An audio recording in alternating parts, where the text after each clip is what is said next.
আজিৰ পাঠ নিযন্ত প্ৰকৰণ। আমাৰ কিছুমান কাৰ্য আমি নিজে নকৰি পেলাই আনৰ জৰিয়তে কৰাওঁ। তেনেকুৱা অৰ্থ প্ৰকাশ কৰিবৰ কাৰণে ব্যাকৰণত এটা বিশেষ প্ৰত্যয় ব্যৱহাৰ কৰা হয়, যাৰ নাম হৈছে নিযন্ত। এই নিযন্ত ধাতুৰ সৈতে যোগ হয় আৰু যোগ হোৱাৰ পিছত ই কাৰ্যটো আনৰ হতুৱাই কৰোৱা অৰ্থ প্ৰকাশ কৰে। সূত্ৰটো আমি এনেকৈ ক'ব পাৰিম, কোনো কাম নিজে নকৰি আনৰ দ্বাৰা কৰোৱা অৰ্থ বুজাবলৈ ধাতুৰ অন্তত মানে ধাতুৰ সৈতে ধাতুৰ পিছত নিজ প্ৰত্যয় প্ৰয়োগ কৰা হয়। কাৰ্য এটা নিজে নকৰি আন কাৰোবাৰ দ্বাৰা কৰোৱা অৰ্থ প্ৰকাশ কৰিবৰ কাৰণে ধাতুৰ সৈতে নিজ নামৰ নিযন্তৰ নিজ বুলি কোৱা হয়, নিজ প্ৰত্যয়টো যোগ কৰা হয়। আৰু এই নিজ প্ৰত্যয় ই থাকি যায়, বাকীবোৰ ইত হয়। ইত হয় মানে নোহোৱা হৈ যায়। নিযন্তৰ কেৱল ই থাকে, বাকীবোৰ ইত হয়, নোহোৱা হৈ যায়। যেনে আমি পদ ধাতুৰ সৈতে যদি নিজ অৰ্থাৎ নিযন্ত যোগ কৰোঁ, তেতিয়াহ'লে শব্দটো ওলাই আহে পাঠী। পাঠীৰ শব্দটোক আমি যেতিয়া লট লকাৰত প্ৰয়োগ কৰিম, তেতিয়া কি হ'ব? পাঠয়তি। ইটো আহি য় হৈ হ'ব পাঠয়তি। যেনে এটা উদাহৰণ আমি ল'ম, শিক্ষকः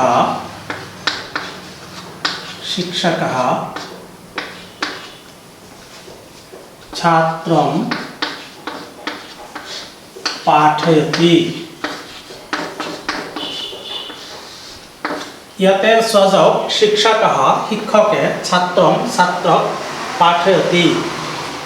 পঢ়াইছে। ইয়াত পদ ধাতুৰ সৈতে নিযন্ত হৈছে। পঠ নিজ লট তি পাঠয়তি হ'ব। গতিকে তেনেকৈ ই কাৰ্যটো ছাত্ৰই কৰিছে, ছাত্ৰক কৰাইছে। কোনে কৰাইছে? শিক্ষকে কৰাইছে। পঢ়া কাৰ্যটো শিক্ষকে ছাত্ৰৰ হতুৱাই কৰাইছে, ছাত্ৰৰ যোগেদি, ছাত্ৰৰ দ্বাৰা কৰাইছে, মানে ছাত্ৰক পঢ়াইছে। অৰ্থাৎ ছাত্ৰই পঢ়িছে ঠিকে, কিন্তু পঢ়াইছে ছাত্ৰক শিক্ষকে। এতেকে শিক্ষক কৰ্তাটোৰ ক্ৰিয়া হ'ব পাঠয়তি। এই পাঠয়তি ক্ৰিয়াটো নিষ্পন্ন হৈছে পঠ ধাতুৰ সৈতে নিযন্ত হৈ নিষ্পন্ন হৈছে। ইয়াক আমি যেতিয়া ব্যুৎপত্তি কৰিব লগা হয়, নিষ্পন্ন ৰূপ কৰিব পাৰি, তেতিয়া কি হ'ব? পাঠয়তি। আমি পঠ ধাতুৰ সৈতে ধাতু চিন নিযন্ত আমি চুটিকৈ নিজ বুলি লিখিম, নিজ। তাৰপিছত আমি লিখিম লট লকাৰ। লট লকাৰত টি চিনটো আমি যোগ কৰিছোঁ, তেতিয়া আমি শব্দটো নিষ্পন্ন কৰিব পাৰিম পাঠয়তি। পাঠয়তি। পঠ নিজ লট টি পাঠয়তি পঢ়াইছে। ইয়াক আমি সম্পূৰ্ণ ধাতুৰ কৰিব পাৰিম এই ক্ৰিয়াটোক। পাঠয়তি, পাঠয়তঃ, পাঠয়ন্তি, পাঠয়সি, পাঠয়থঃ, পাঠয়থ, পাঠয়ামি, পাঠয়াবঃ, পাঠয়ামঃ। এই ধৰণে সম্পূৰ্ণ লট, লুট, লং, লিট, বিধিলিং সকলো লকাৰতে ইয়াক ৰূপ কৰিব পৰা যাব। আমাৰ পৰীক্ষাৰ সন্দৰ্ভত যদি আমি আলোচনা কৰোঁ, তেতিয়াহ'লে আমাৰ প্ৰশ্ন কাকতত পঠ নিজ লট টি এইখিনি দিয়া থাকিব। এইখিনি মিলি এটা শব্দ নিষ্পন্ন হ'ব, এটা ক্ৰিয়াপদ নিষ্পন্ন হ'ব। সেই ক্ৰিয়াপদটো তোমালোকে লিখিব লাগিব। তো পঠ নিজ লট টি ক্ৰিয়াপদটো আমি পাম পাঠয়তি। পাঠয়তি এই ক্ৰিয়াটো নিষ্পন্ন হ'ব। ঠিক তেনেকৈ আমি কিছু উদাহৰণ আজি চৰ্চা কৰিম, যিবোৰ আমাৰ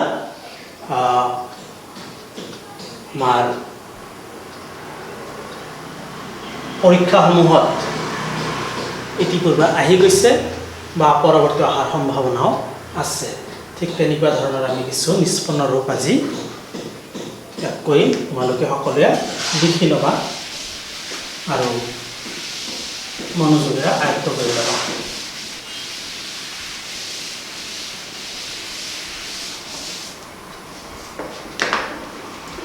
ক্ৰি ধাতুৰ সৈতে ক্ৰী ধাতুৰ সৈতে নিজন্ত কৰিলে নিজ ক্ৰী নিজ লট লকাৰৰ টি লিখিলে আমি যেটো ক্ৰিয়াপদ পাম নিষ্পন্ন হ'ব হেতু কাৰয়তি কাৰয়তি ইয়াকো আমি বেলেগ বেলেগ লকাৰত বেলেগ বেলেগ পুৰুষত বেলেগ বেলেগ বচনত ৰূপ কৰিব পাৰিম তে ইয়াতে মন কৰিবলগীয়া কথাটো হ'ল তোমালোকৰ পৰীক্ষা যেতিয়া দিয়া হ'ব ক্ৰী নিজ লট টি তো কাৰয়তি হ'ব টিৰ হলনি অন্তি লিখিলে কাৰয়ন্তি টিৰ হলনি যদি ইয়াতে মি লিখা হয় কাৰয়ামি এই ধৰণৰ অৰ্থ প্ৰকাশ কৰা ক্ৰিয়াপদ নিষ্পন্ন কৰিব পাৰিবা গম ধাতুৰ সৈতে নিজন্তৰ নিজ প্ৰত্যয় লট লকাৰ টি যোগ কৰিলে নিষ্পন্ন হ'ব গময়তি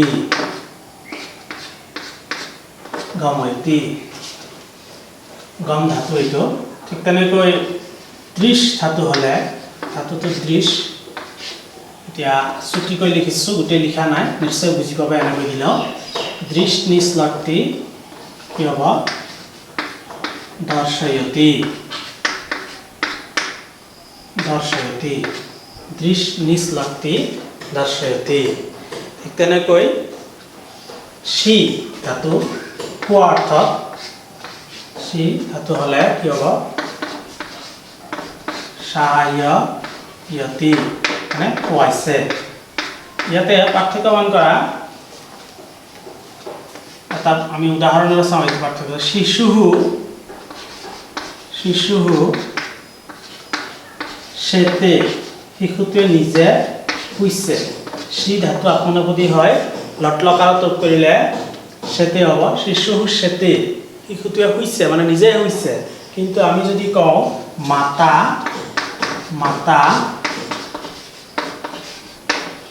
শিশুম সাহায্যতি ইয়াত চোৱা অৰ্থটো মাকে শিশুটো এইটো খুৱাইছে ইয়াত চোৱা কৰ্তা হ'ল মাতৃ আৰু শিশুটোক খুৱাইছে তো ইয়াতে শিশুটো নিজে কৰ্তা নিজে শুইছে ইয়াত শিশুটোক মাকে খুৱাইছে গতিকে এইটো লট লকাৰ যোগ হৈছে ইয়াত কোনো প্ৰত্যয় যোগ হোৱা নাই এইটো সি ধাতুৰ সৈতে লটৰ তে যোগ হৈছে সেতে কিন্তু ইয়াত কি হৈছে সি ধাতুৰ সৈতে লট লকাৰৰ নিজন্ত হৈ লট লকাৰৰ টি হৈছে সাহায্যতি নিশ্চয় পাৰ্থক্য বুজি পাইছা অৰ্থাৎ যেতিয়া আনৰ হতুৱাই কাৰ্য কৰোৱা হয় এতিয়া শিশুটোৱে মাকৰ হতুৱাই খোৱাৰ দৰে অৰ্থ প্ৰকাশ হৈছে গতিকে ইয়াত সাহায্যতি আমি নিষ্পন্ন হোৱা নিজন্তৰে নিষ্পন্ন হোৱা ক্ৰিয়াপদ ব্যৱহাৰ কৰিব লাগিব অধিক উদাহৰণ আমি লিখি লওঁ যিবোৰ উদাহৰণ তোমালোকৰ পৰীক্ষাৰ বাবে বিশেষ প্ৰয়োজন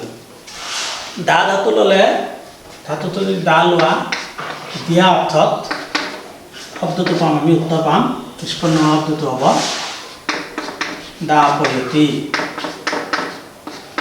দা নিজ লট্টি দাপয়তি ঠিক তেনেকৈ জ্ঞা ধাতু হ'লে কি হ'ব জ্ঞা নিজ লট্টি জ্ঞাপয়তি এইখিনিত এটা সহজ নিয়ম তোমালোকক কৈ দিওঁ মন কৰিবা আকাৰান্ত ধাতুৰ সৈতে যদি নিজন্ত হয় তেনেহ'লে নিষ্পন্ন হোৱা ক্ৰিয়াপদটো এটা প আগম হয় মানে এটা প জোৰ হ'ব প এটা আহি যায় দা নিজ লট্টি দাপয়তি জ্ঞা নিজ লট্টি জ্ঞাপয়তি যদি স্থা হয় স্থা তেতিয়াহ'লে কি হ'ব নিশ্চয় ধৰিব পাৰিছা কি হ'ব স্থাপয়তি স্থা নিজ লট্টি স্থাপয়তি ইয়াত কি পালো আকাৰান্ত ধাতু এইবিলাক দা জ্ঞা স্থা এইবোৰ ধাতু কি হৈছে এটাকৈ প বৰ্ণ আমি মাজত দেখিবলৈ পাইছোঁ দা নিজ লট্টি দাপয়তি স্থা নিজ লট্টি স্থাপয়তি জ্ঞা নিজ লট্টি জ্ঞাপয়তি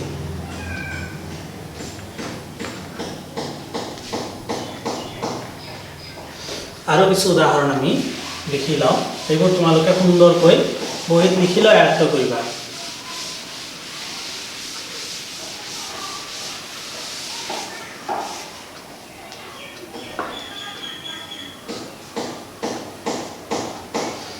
পাল ধাতু পাল পালন কৰা অৰ্থাৎ তাৰ লগত নিজ হলে নিযন্ত্ৰ হয় লট টি এইটো নিষ্পন্ন হ'ব পালয়তি পাল নিষ্লক্তি পালয়তি পাল নিষ্লক্তি পালয়তি পা পিখ অর্থাৎ পা নিষ্লক্তি হলে এইটো হ'ব পা ইয়তি এটা আকান্ত ধাতু হলো ইয়াত প নহব পা ধাতু অর্থ পিখ দৃশ ধাতু হলে দৃশ কি হব দৃশ নিষ্লক্তি দর্শয়তি দেখুৱাই দিয়া দৰ্শয়তি দৃশ নিষ্লক্তি দৰ্শয়তি দেখুৱাইছে মাতা শিশুম চন্দ্ৰম দৰ্শয়তি মাতৃ শিশুটোক আকাশত থকা যোনটো দেখুৱাই দিছে দৃশ নিষ্লক্তি দৰ্শয়তি মুচ ধাতু মুক্তি হোৱা অৰ্থাৎ কি হ'ব এইটো হ'বগৈ মোচয়তি মুক্ত কৰি দিয়া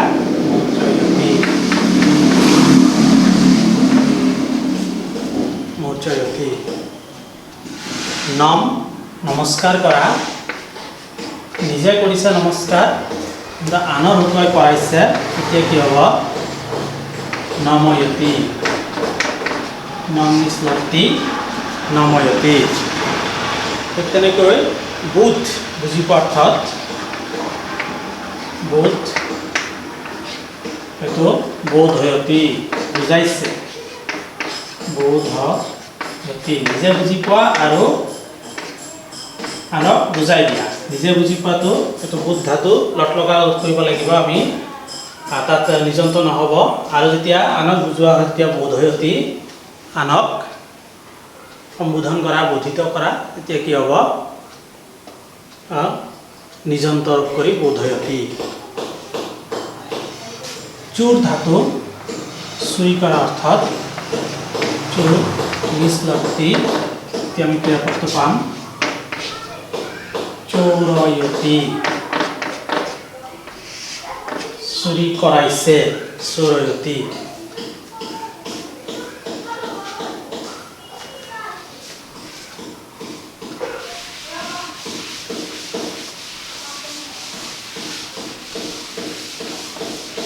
আৰু চাবা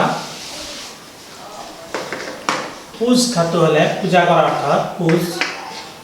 পূজা কৰা অর্থাৎ কি হ'ব পূজ নিজ লট টি কি হ'ব পূজ নিজ লট টি পূজয়তি ইয়াক আমি কি কৰিম যদি মি লিখা হয় ইয়াত তেতিয়া কি হ'ব পূজয়ামি অন্তি লিখিলে পূজয়ন্তি এই ধৰণে বেলেগ বেলেগ আমি ক্ৰিয়াপদ নিষ্পন্ন কৰিব পাৰিম নিযন্ত্ৰ হোৱা ক্ৰিয়াপদ জন্ম দিয়া অর্থাৎ এটা ধাতু আছে জন নিষ্লক্তি কি হ'ব জনয়তি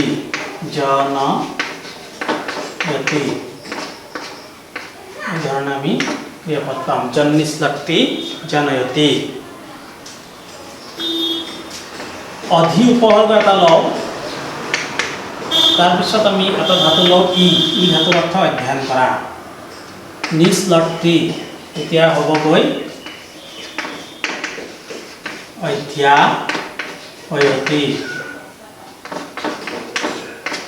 অধ্যাপয়তি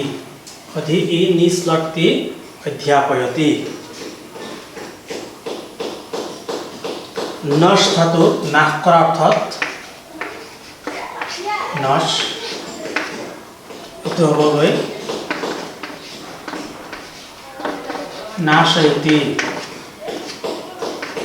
নাশয়তি নাশয়তি নাশ কৰা অৰ্থাৎ লভ ধাতু হলে লাভ কৰা অৰ্থাৎ এটা অলপ পৰিৱৰ্তিত হ'ব এইটো হ'বগৈ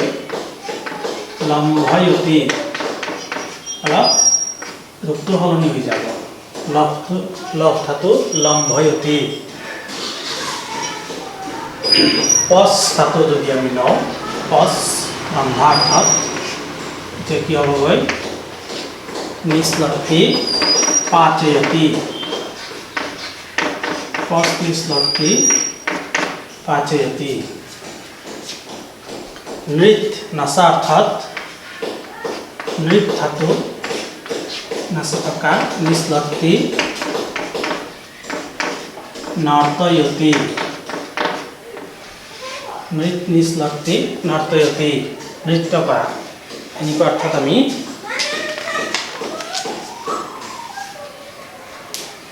নিজন্ত হোৱা ক্ৰিয়াপদ নিষ্পন্ন কৰিব পাৰোঁ এই ধৰণে কিছু উদাহৰণ চৰ্চা কৰিলে ইয়াৰ পৰা তোমালোকৰ পৰীক্ষাত যথেষ্ট সহায়ক হ'ব আৰু কেইটামান উদাহৰণ তোমালোকক দি দিওঁ পৰীক্ষাৰ উপযোগী ভূ ধাতু থকা বা হোৱা অৰ্থত ভূ নিচ লট টি হ'বগৈ ভাৱয়তি ভাৱয়তি ভূ নিশ্লক্তি ভাৱয়তি ঠিক তেনেকৈ আমি আৰু ল'ব পাৰিম শ্ৰু শুনা অৰ্থত এইটো শ্ৰু ধাতু এইটো যদি নিজন্ত আমি কৰোঁ তেতিয়া হ'ব শ্ৰাৱয়তি শ্ৰাৱয়তি সুনিশ্লক্তি শ্ৰাৱয়তি সুনিশ্লক্তি শ্ৰাৱয়তি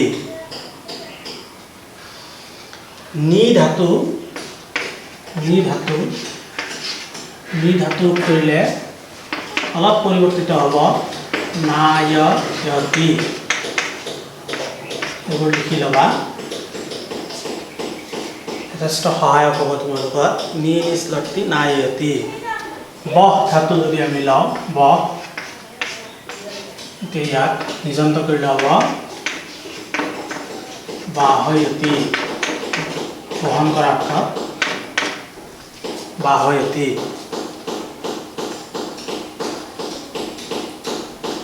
হন ধাতু এইটো বহু পৰিৱৰ্তিত হয় গতিকে এইটো অলপ গুৰুত্ব দিবা এইটো হৈ যাবগৈ হন ধাতু হ'লে ঘাতয়তি হন নিশ্লক্তি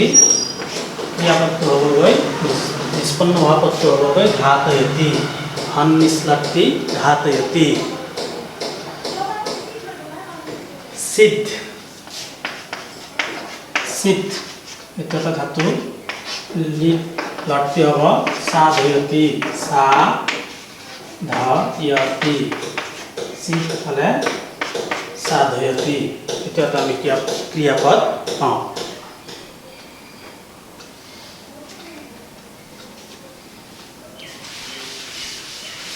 আৰু কিছু উদাহৰণ আমি লওঁ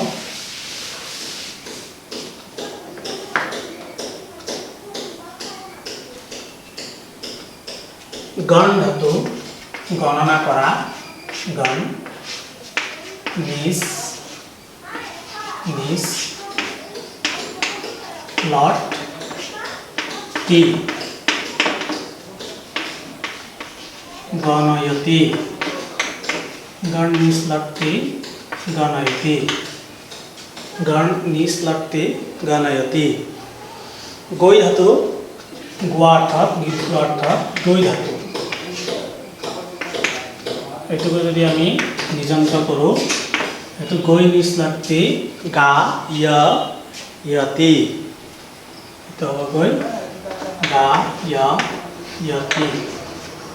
গৈ নিশ্লক্তি গায়তি এইটো ক্ৰিয়াপদ পাওঁ আমি তেনেকৈ আমি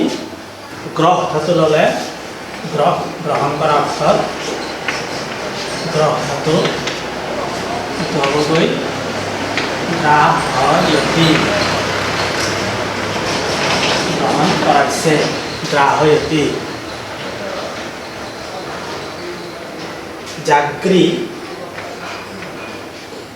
জাগ্ৰী জাগি থকা সাৰে থকা অৰ্থত এইটো জগাইছে জাগৰয়তি জাগৰয়তি জাগ্ৰী নিশ্লক্তি জাগৰয়তি জাগ্ৰী ধাতু হৈছে নিশ্লক্তি জাগৰয়তি তেনেকৈ আমি কৰিব পাৰোঁ ধী ধাতু ধী ধাৰণ কৰা অৰ্থত নিশ্লক্তি এইটো নিষ্পন্ন হ'বগৈ ধাৰয়তি ধাৰয়তি ধী নিশ্লক্তি ধাৰয়তি ব্ৰু ধাতু এটা ধাতু ব্ৰু কোৱা অৰ্থত ব্ৰু নিশ্লক্তি পৰিৱৰ্তিত হ'ব এইটো হ'বগৈ বাচয়তি বাচয়তি যথেষ্ট পৰিৱৰ্তন হয় ব্ৰু নিশ্লক্তি বাচয়তি ভোজ ধাতু ভোজন কৰা অৰ্থত ভোজ এইটো ধাতু ভোজ ধাতু ভোজন কৰা অৰ্থত ইয়াক নিষ্পন্ন কৰিলে হ'বগৈ ভোজয়তি অচকাৰ আহি উকাৰ হৈ যাব ভোজয়তি ভোজ নিশ্লক্তি ভোজয়তি এই ধৰণে আমি ধাতুবোৰৰ সৈতে নিজন্ত যোগ কৰিলে অৰ্থাৎ নিজ প্ৰত্যয় যোগ কৰিলে ক্ৰিয়াপদ নিষ্পন্ন হ'ব আৰু কেইটামান উদাহৰণ লওঁ যথেষ্ট সহায়ক হ'ব তোমালোকৰ পৰীক্ষাত গতিকে এইবোৰ মনোযোগেৰে আয়ত্ত কৰি ল'বা ভোজ ধাতু ভোজ ভূষিত কৰা সজোৱা অৰ্থ হয় ভোজ নিজ লটি ভোজ ধাতু নিশ্লক্তি ভূষয়তি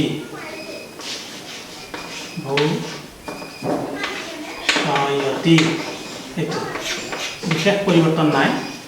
ভোজ নিশ্লক্তি ভূষয়তি মৃ ধাতুটো আমাক লাগিব এইটো অলপ পৰিৱৰ্তিত হৈ মাৰয়তি মাৰয়তি তেনেকৈ সলনি হ'ব মৃ নিশ্লক্তি মাৰয়তি ৰক্ষ ধাতু লওঁ ৰক্ষা কৰাৰ অৰ্থত ৰক্ষ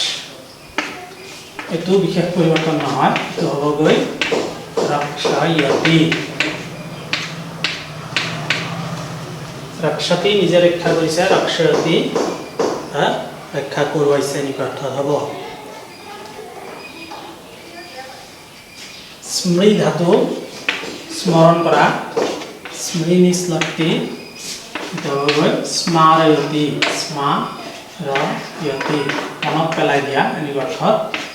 স্মাৰয়তি স্মৰতি মনত পেলাইছে আৰু স্মাৰয়তি মনত পেলাই দিছে আনকাৰোবা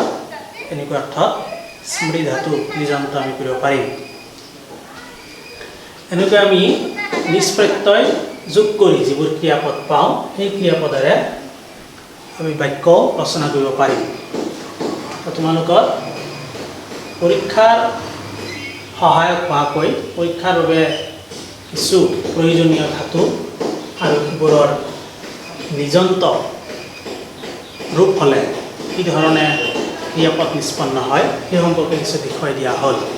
পৰৱৰ্তী আমি নিজন্তৰ দৰে আন এটা পাঠ হৈছে আমাক লাগিব সেইটো পাঠ হ'ল স্বনন্ত অৰ্থাৎ নিজ প্ৰত্যয় প্ৰয়োগ হোৱাৰ দৰে স্বনামত প্ৰত্যয় প্ৰয়োগ হয় যিটো স্বনন্ত বুলি কোৱা হয় স্বনন্ত প্ৰকৰণ ইয়াতো আমি নিজন্তৰ দৰে স্বনন্ত কৰিব পাৰিম স্বনন্ত শব্দৰ অৰ্থটো হৈছে কৰ্তাই ইচ্ছা কৰা অৰ্থ প্ৰকাশ কৰিবলৈ ধাতুৰ সৈতে এই স্বন অৰ্থাৎ স্বনন্ত প্ৰয়োগ কৰা হয়। ইচ্ছা কৰা অৰ্থ প্ৰকাশ কৰিবলৈ হ'লে ধাতুৰ অন্তত চন প্ৰত্যয় প্ৰয়োগ কৰা হয়। সূত্ৰটো লিখি দিছোঁ, ইচ্ছা কৰা অৰ্থ প্ৰকাশ কৰিবলৈ, ইচ্ছা কৰা অৰ্থ প্ৰকাশ কৰিবলৈ ধাতুৰ অন্তত বা ধাতুৰ সৈতে ধাতুৰ অন্তত চন নামৰ প্ৰত্যয়টো প্ৰয়োগ কৰা হয়। চন প্ৰত্যয় প্ৰয়োগ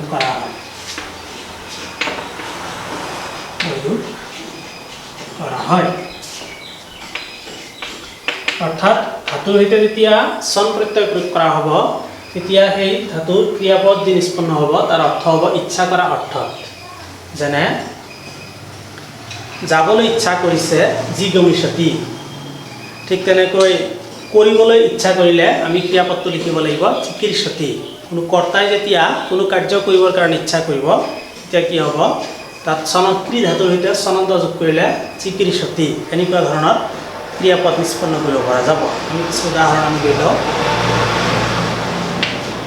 ই ধাতুৰ সৈতে, ই অৰ্থাৎ যোৱা অৰ্থটো হয় ই ধাতু, ইয়াৰ লগত যদি আমি চন যোগ কৰোঁ, ই চন একেদৰে নিজন্তৰ দৰে ইয়াতো লট টি, লট লকাৰত টি প্ৰয়োগ কৰিলে ই চন লট টি যি গমিষ্যতি শব্দটো ওলাব, যি গ মি সতি, অৰ্থাৎ যাবলৈ ইচ্ছা কৰিছে যি গমিষ্যতি। ই চন লট টি যি গমিষ্যতি যাবলৈ ইচ্ছা কৰিছে। একেদৰে গম ধাতুৰ সৈতেও যদি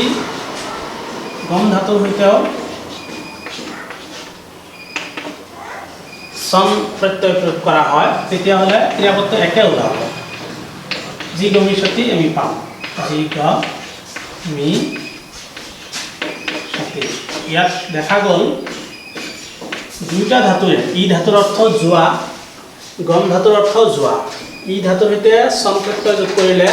যি গমিষ্যতি পোৱা যায়, ঠিক তেনেকৈ গম ধাতুৰ সৈতেও চন প্ৰত্যয় প্ৰয়োগ কৰিলে যি গমিষ্যতি, লট লকাৰৰ প্ৰথম পুৰুষ একবচনত আমি যি গমিষ্যতি ক্ৰিয়াপদ, অৰ্থাৎ একে আমি ক্ৰিয়াপদ নিষ্পন্ন কৰি ল'ব পাৰিম। ক্ৰী ধাতুৰ সৈতে চন লট লকাৰত কি যোগ কৰিলে এইটো হ'বগৈ চিকীৰ্ষতি। যথেষ্ট পৰিৱৰ্তন হয়, চিকীৰ্ষতি। ক্ৰী চন লট টি চিকীৰ্ষতি।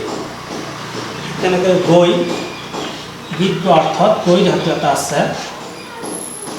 এইটো গৈ চন লট টি, তেতিয়া ক্ৰিয়াপদটো পাম আমি জিগাসতি,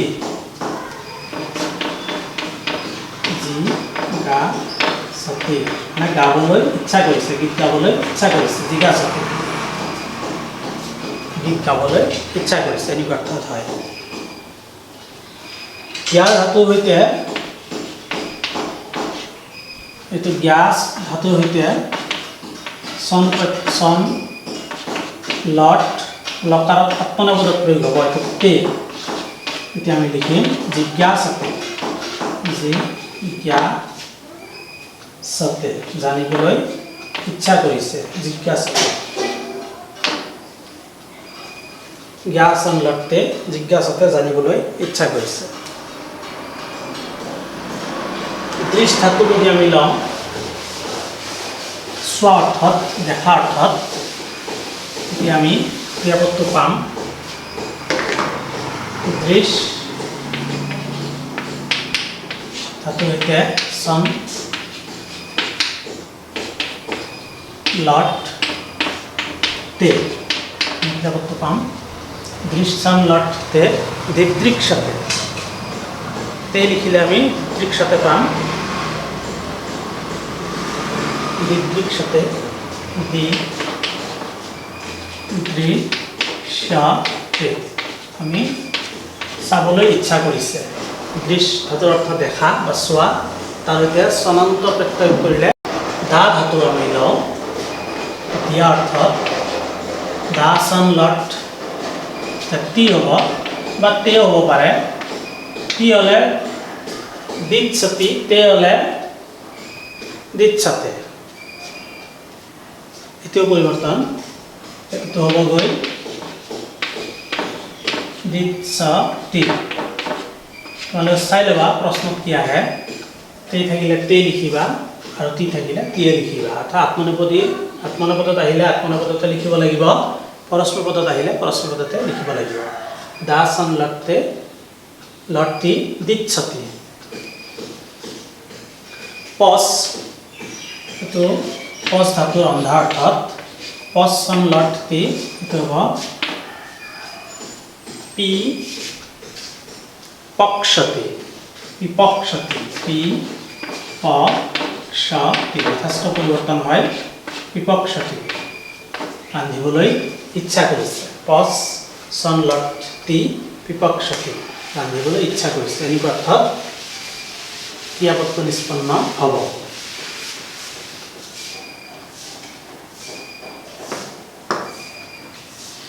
পা ধাতু হ'লে পা ধাতু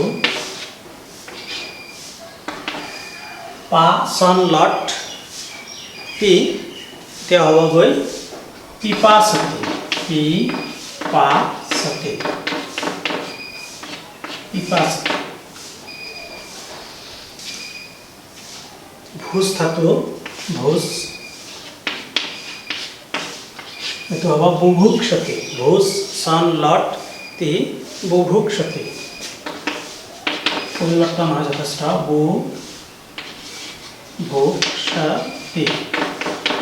এইটো ক্ৰিয়াপদ পোৱা যাব বুভুক্ষতি ভোজ সন লট তি বুভুক্ষতি মৃ সন লট তে এটা হ'ব মুমূৰ্ষতি মুমূৰ্ষতি মৃ সন লট তে মুমূৰ্ষতি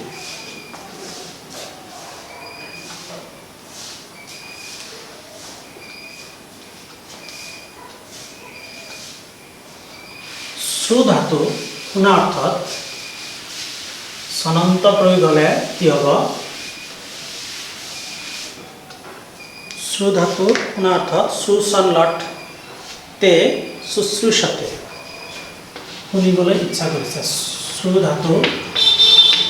সন লট তে এতিয়া হ'বগৈ শুশ্ৰূষতে শুশ্ৰূষতে শুশ্ৰূষতে এইটো আমি ক্ৰিয়াপদ নিষ্পন্ন কৰি পাম সুসন লটতে শুশ্ৰূষতে স্থা ধাতুৰ অৰ্থ থকা বা থকা অৰ্থত স্থা সন লট তি এইটো হ'বগৈ তিষ্ঠাসতি তিষ্ঠাসতি स्थासन लटते तिष्ठासति हन धातु हले हत्या कर अर्थात हन धातु जिघांसति जिघांसति इतो हबो क्रियापद हन सन लटते जिघांसति पट पट धातु पढ़ा अर्थात এইটো হ'ব পি প থি সতি সৰল ইয়াত ইয়কাৰ যোগ নহয় এইটো পি প থি সতি পট সন লট তি পিপঠি সতি নম ধাতু নমস্কাৰ কৰাৰ অৰ্থত নম সন লট তি নিনম সতি নিনম সতি এইটো ক্ৰিয়াপদ নিষ্পন্ন হ'ব নিনংসতি নম সন লটতি নিনংসতি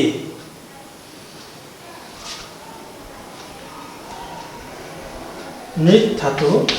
নৃত্য কৰাৰ অৰ্থত এইটো হ'ব নিনৰ্তি সতি নি নৰ নিনাৰ্থী সতী এইটো নাচিবলৈ ইচ্ছা কৰিছে নিনাৰ্থী সতী নৃত্যন লঠটি নিনাৰ্থী সতী এনেকৈ আমি নিজান্ত আৰু চনন্ত প্ৰত্যয় প্ৰয়োগ কৰি ক্ৰিয়াপদ নিষ্পন্ন কৰি ল'ব পাৰোঁ